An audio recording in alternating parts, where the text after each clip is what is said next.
unaniharibia biashara. Wewe mbona una makelele wewe? Yaani ukikaa hapa wewe makelele tu mengi kibao. Makelele tunajaribu tunaangalia kabisa kwamba hili lenyewe tunapanga ili kuvutia wateja. Unaangalia tu unaona ubora wa vitu. Wewe tupange kidogo. Sipendi biashara yangu niharibie.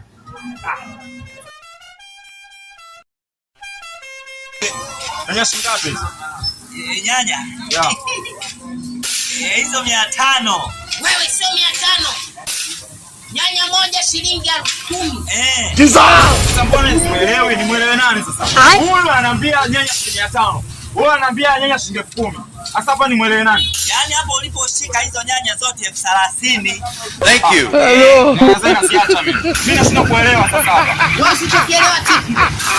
Vitu viko bei juu. Wala gano. Tembea zenyewe kwa miguu kutoka shamba kuja huko. Anapomaanisha kwamba usafiri wenyewe mafuta na yenyewe yako bei juu. Alafu wewe ngoja wewe. Poa, tuachane na hayo. Sitaki kujua. Hizi si ndizi? Shilingi ngapi? Ndizi moja 2,000. Thank you. Wewe ndizi moja shilingi 20,000 kenge. 20,000. Ndizi moja 20,000. Wewe malasta kuja hapa. Yaani hakuna kuja hapa. Wewe malasta.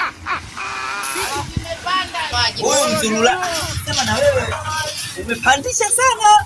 Pandisha vipi wewe? Hivi wewe unadhania mataifa ya kati yanapopigana huko asali si tunapata asali? 20,000. Nyanya 10,000. Hii hajagusa hapo ungemwambia 50. Hilo kimoja.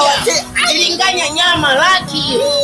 Wewe mjinga kumbe ujui wewe. Maisha magumu, vitu vimepanda, wanazidisha. Nimezidisha nini mjinga? Nitakuachisha kazi. Basi kazi una. Kuanzia sasa kazi. Unasoma au unaandika mjinga wewe? Kichwa makalio ya mimi sasa ninachoona kama mimi sina kazi. Mwisho wa siku na mimi nitakuja nikuchinje.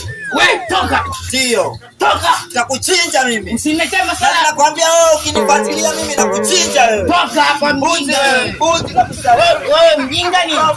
Hivi unafikiri mimi unaweza kunichinja mimi? Unajua kabisa kwamba mimi nishawahi kupigana kwenye vita vya Idi Amin. Idi Amin nilishawahi kumkamata mimi nikamweka mfukoni. Santisha wewe kwa sababu Israeli